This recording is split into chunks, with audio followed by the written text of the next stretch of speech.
Welcome to our channel. We hope you enjoy our narrated stories. Esmeralda Lopez stares at the hand holding her own as it leads her onto the playground. Any onlookers would identify the look as one of amazement and elation. The day is a nice one, pleasantly warm with an occasional breeze that hints at the cool fall to come yet doesn't warrant long sleeves. The sky is a brilliant shade of blue mapped with puffy clouds. The sun is shining but not blazing like it was just yesterday. Virginia is experiencing its between seasons, season where the weather can't quite decide whether it wants to tan by the swimming pool, with an ice-cold lemonade or pick perfectly plump pumpkins for carving. Perfectly fine weather, most anyone would nod their head in agreement after stepping outside to check. The owner of the hand pulling Esme's is Maddie Stevens. Maddie is a pretty girl with many friends, a popular girl of the 3rd grade. One strand of her long, pretty hair has received a turquoise beach wrap, her ears are double pierced, and she is undoubtedly the epitome of 3rd grade swank. Esme is particularly envious of Maddie's hair. Esme's mother has always kept her hair awkwardly short in a rounded sort of way. It is the way all the little Lopez girls wear their hair, Mrs. Lopez tells her. Mrs. Lopez herself wore her hair like this as a little girl and her mother before her. Besides, what's it matter how pretty a 9-year-old girl keeps her hair? A 9-year-old girl ought not be in the business of attracting anybody. Esme was somewhat starstruck when, as they were lining up, Maddie approached Esme and asked if she'd like to play with her. Actually, she'd said "ussies," referring to herself as well as her group of friends. At recess, Esme, initially disbelieving, then inwardly ecstatic, replied, "Sure," all the while thinking, yes, yes, yes. Esme is relatively new to town, having just moved to Thorburn Falls over the recent summer, and therefore has had limited time and opportunity to make friends. Now Maddie is pulling her towards the jungle gym, which consists of a collage of different playground structures, slides, climbing walls, monkey bars, something like a watchtower with 4 beams holding up a pyramid-like roof. Maddie and Esme, followed by Maddie's 3 friends, Anna, Grace, and Rachel, scramble up the jungle gym with breathless determination. If the jungle gym were a castle, Maddie would be its queen. Esme observes that by some unspoken rule when Maddie and her friends mount it, the jungle gym belongs to them. It is as if it has been claimed. No other children endeavor to make use of its amenities. "We're going to play truth or dare," Maddie tells Esme. "Have you played before?" Esme shakes her head. Her hair bounces vivaciously when she does this. If you get truth, you get asked a question and you have to tell the truth. If you get dare, you get dared to do something, like a challenge, and you have to do it. The way we play rock, paper, scissors first. If you win, you get truth. If you lose, you get dared. I always start and I get to pick who goes next, and then they pick who goes next. Get it? Esme nods. Truthfully, she wishes Maddie would go over the rules one more time, but she doesn't want to seem like a dummy. Maddie gets one of her friends, a girl with lots of tiny braids in her hair named Anna, to play rock, paper, scissors with her. Maddie loses Anna's paper, covering her rock, and Anna dares her to go up to Charlie Harmon and give him a kiss on the cheek. Maddie shrugs and smiles. They all watch from the jungle gym, the air a mixture of giggles and anticipation, as Maddie runs across the playground to the square of pavement where Charlie is playing basketball with a handful of boys. She runs up behind him and taps him on the shoulder, and when he turns to see who's there, she stands up on her tippy toes and kisses him on the cheek. Then she sprints back towards the jungle gym, leaving Charlie pink-cheeked and at the unforgiving mercy of 9-year-old boys. "I can't believe you did that," Anna exclaims when Maddie has returned. "What was it like?" Grace whispers. Maddie shrugs. "Fine, I guess." He smelled sweaty. They all snicker at this. Then Maddie scans the group of girls. Anna, you're next. They play rock, paper, scissors, and Anna wins, beating Maddie's finger scissors with a rock fist. Gimme a second. Maddie says and squeezes her eyes shut. When she opens them again, they're sparkling with mischief. All right, what's a secret you've never told anybody? Anna taps her lip thoughtfully. Then she leans in and whispers something into Maddie's ear. Maddie's eyes widen. Did you get drunk? Maddie exclaims loudly. Maddie, Anna hisses. Everybody'll hear you. Then they're both giggling because everything is tremendously funny when you're trying to be quiet about it. What was it? Rachel demands. Yeah, you have to tell us. It's not fair if you only tell Maddie. You can't leave people out. Grace remarks, crossing her arms. Maddie and Anna share a glance. After a few seconds, Anna lets up. Okay, I'll tell you. Once, when my mom and dad weren't home and my older brother was babysitting me, I found a can of their alcohol in the back of the fridge. You drank it, Grace exclaims incredulously. Anna nods, and she and Maddie giggle some more, leaning into one another as they do so. Did you get drunk? Rachel asks. What did it taste like? Grace wants to know. I think so. Anna says. But I only took a sip because it was really gross and I couldn't take another. I thought it would taste like soda, but it was like. She wrinkles her nose at the recollection. It didn't taste like you're supposed to drink it. It tasted like a drink gone rotten, like fruit. All the girls are giggling again. I can't believe you got drunk, Maddie exclaims, and Anna hushes her and they giggle harder. Okay, Maddie says when the giggling has simmered down to occasional snickers. Who's next? She looks at Esme when she says it, as if she already knows who Anna will pick. Esme, Anna says. Esme blinks. She's been giggling along with the rest of them, mostly just following along. She's surprised to be included in what's going on, as if she's been observing all of this from the outside looking in. She almost feels caught, as if she had been eavesdropping. Yes! Rock, paper, scissors, Anna reminds her, and they face each other with fists that bear the fate of the universe. For whatever reason, Esme closes her eyes as she throws out a rock. When she opens them, she sees Anna wielding a palm of paper. It takes Esme a moment to realize she has lost, and that this means she will be dared. Okay, let me think of a good one. Anna says. Anna, Maddie, Grace, and Rachel all put their heads together.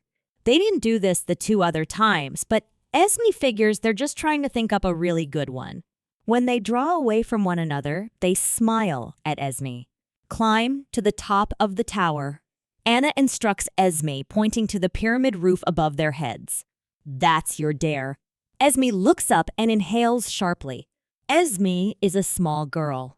When they go to the amusement park, she's only allowed on the rides for little kids, and at Sunday school, the teacher usually assumes she's stumbled into the wrong room, and where she actually belongs is 2 doors down, with the kindergartners. Finally, Esme's gaze lowers to the 4 girls. I don't think I can. Sure you can. Maddie counters. We've all done it. The other girls nod their confirmation. I don't think I can reach, Esme explains. Also, the thought of climbing up there makes her nervous. What if she falls? What if she gets in trouble? We'll give you a boost, Maddie says. It's actually pretty fun once you're up there. You can see everything. Probably you won't even want to get down. It's fun, Anna agrees. I didn't even want to get down when I did it. Grace shares. Esme chews on a strand of hair without realizing she's doing this. I don't think I can reach, she repeats, feeling stupid. Like a dummy. We'll give you a boost. Maddie repeats. Don't be boring. Yeah, Rachel says. You can't play with us again if you don't do it. We all did it, Grace reminds her. It's fun, Anna reminds her. Finally, Esme agrees. She certainly doesn't want these girls, especially Maddie Stevens, to think she is boring. She wants to have friends to play with. They help Esme balance on the barrier of the jungle gym so she can reach the roof, boosting her so she can grasp it. Once she has it, they push her legs and butt the rest of the way up until she's on the roof. Finally, breathless and red in the face, Esme is on top of the jungle gym tower and she can see everything. Amazed, she exclaims, "Guys, I did it. I'm up here." It is fun. Being up so high is thrilling. Everything is fascinating from this angle. From up here, Esme feels greater than everyone, even the teachers. It's like being on the swings at the amusement park. One of the few rides Esme is allowed on, and looking down at the little people on the ground. Up here, they're the little ones, not Esme. When she looks back down, each girl has taken stance by one of the beams that hold up the roof. Esme is currently atop. Anna, Grace, and Rachel are all looking at Maddie, who is glaring up at Esme. Esme wonders if the sun is causing the glare, but when she looks up to check, she sees that it has gone behind a cloud. "Okay," Esme calls. "I'm going to come down now." Only when she tries, she finds she can't. Just like Esme was too small to climb onto the tower by herself, she proves too small to climb back down. This realization, as well as her honest inability to go elsewhere, has her frozen in place. "Guys," she shouts, slightly frantic but trying not to show it. She doesn't want them to think she's a scaredy cat. "I think I need help." "We won't help you." Maddie shouts back up at her, completely matter-of-fact. She is no longer glaring, only looking. Although Esme is above her, Maddie looks up at her the way one looks down at another. Maddie looks up at her like she is the saddest creature she has ever seen. However, she does not look as though she feels sorry, but rather like the sad creature she is looking up at is wholly insignificant and matters as much as the ants that begin collecting in the corner of the classroom around this time of the school year. "I need help," Esme repeats, so Maddie can repeat herself and Esme can hear what she said correctly this time. Maddie only shakes her head. Esme's heart begins to beat really fast, and she gets the feeling that something isn't right. Something besides the obvious, which is that she's stuck on the roof of the jungle gym and doesn't know how she'll get down. It's becoming more and more difficult to keep holding onto the roof. Her perspiring hands continue to slide, and her second-hand sneakers are sliding now too. Maybe if they were new, they would hold, but they are worn. In fact, the sole of the left one is beginning to peel back as Esme tries to force it to support her with durability it no longer has. Esme continues to struggle and begins to cry. "Why?" she sobs. "Why won't you help me?" Now they're gonna think she's a crybaby. The thought makes her cry harder. "Don't be stupid," Maddie says. "We want you to leave. You and your mom." Again, Esme cries. "Why?" Because Maddie says, folding her arms over her t-shirt, which brandishes a sequin peace sign that changes colors when you run your hand over it. "You're whores, and whores are evil. We don't want evil people like you around here. And you're ugly," Anna adds, which earns Maddie's nod of approval. "You have weird hair, like a little boy's." Esme sniffles. "What's that mean?" "What's a whore?" Maddie blinks, and the four girls share puzzled glances. Then, Maddie furrows her brows and looks back to Esme. "It means you're dirty and evil." "I'm not." Esme cries, and the exertion causes her left foot to slide, the sole peeling back even more. She readjusts, which will only support her temporarily, but it's all she can do. "Well, your mother is," Maddie says. "And my mother says that whore mothers make whore daughters. Your mother used her dirty, evil whore nest to make my dad do evil things with her, and now our family is all messed up." Maddie pauses to clear her throat. "So you're evil." And we won't help you because we won't help evil people. That would make us evil and dirty like you, which we're not. Anna, Grace, and Rachel nod in support of this. The three girls appear slightly nervous, but they won't say anything. It's better to be nervous and down here than nervous and up there. Esme gasps as her soul breaks off completely and falls to the mulch below. She slides further down the tower. Now she's at one of the four corners, the one Anna is guarding. She feels a glimmer of hope at an idea that occurs to her. If she uses the beam like a fireman's pole, she can slide down and make it back onto the jungle gym safely. Anna notices what she's doing. She's going to come down. She shouts, and the other three girls run to her corner. Now, Maddie shouts, and Esme sees them reach into their pockets. She realizes they are full of stones only when the girls begin pelting them at her. Esme screams and tries to scramble back up the tower, now only using her right foot.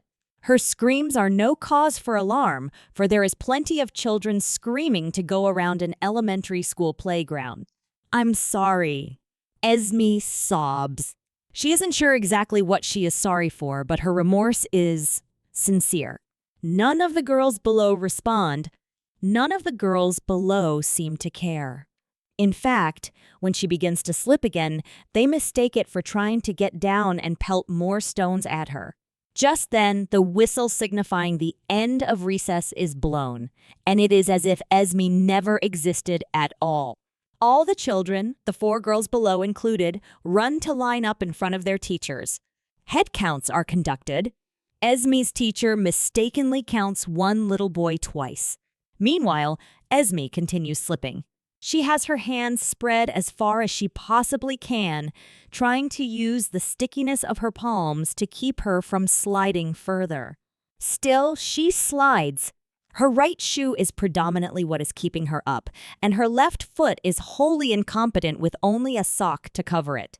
However, she thinks if she can just wiggle her foot out of its sock, she might be able to reposition herself so she can slide down one of the beams holding up the roof, like she was planning to do before. Slowly, carefully, she rubs the socked foot against the one wearing a shoe. And it's working. The sock is coming off. And finally, hallelujah, it comes off completely. The sock falls to the ground below. And so does Esme. By the time the last recess of the day lets out, the sun has decided to make a reappearance. The breeze has carried on to rustle leaves several blocks away. What is left of the afternoon here at Salem Fields Elementary is sunshine, warmth, and plenty of pent-up energy contained within the vessels of small children. As the teachers gather by the doors, chattering amongst one another, the children swarm the playground in an animalistic fashion. It is perhaps 2 minutes into recess when the screaming begins.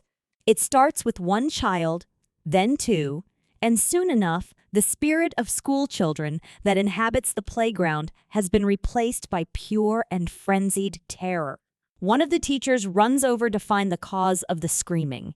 Not long after, that teacher is sobbing and gasping over a puddle of her own vomit. The whistle is blown, and everyone is being rushed inside. The coroner arrives shortly after the police, joining an officer hovering over the taped-off scene. When he sees it for himself, he inhales sharply. The body of Esmeralda Lopez lies sprawled in the mulch, which might have granted her the slight mercy of softening the fall had she not landed the way she did. Esme, half barefoot, has one dislocated shoulder, several missing teeth, and one horrendously snapped neck. It will later be discovered that she is covered in bruises, and suspected but never confirmed that the child was abused at home. Her mother will be questioned until she can no longer form words, only shake her head with her face buried in her hands. They didn't pursue the mother as far as they would had the child survived. If Mrs. Lopez was hurting the girl, it wasn't as though she could do so anymore. After the body of Mrs. Lopez is discovered several weeks later, the process of consuming the bottle of aspirin is a thoughtful one. She takes the pills one at a time, mindful of each capsule as it goes down. Paul Stevens checks out of the motel he has been staying at. It all happens too quickly for the separation to ever become the subject of town gossip. It is good fortune that a distraction has prevented the small-town scandal that would have otherwise been inevitable. Divorce, they agree, is off the table. Maddie, Anna, Grace, and Rachel agree to forget there ever was an Esmeralda Lopez. She was relatively new after all, and didn't have time to become properly acquainted with many children her own age. Sometimes Maddie looks down at the spot where an unnamed girl once fell to her death, an area with mulch slightly fresher than the rest. Sometimes Maddie itches to know what it felt like, to have her neck snap. Sometimes an unnamed girl whispers to her that she can know all she has to do is climb atop the pyramid roof. We've all done it, it's fun. Once she's up there, she won't want to climb back down. The end. Thank you very much for watching. Please don't forget to subscribe our channel for more stories.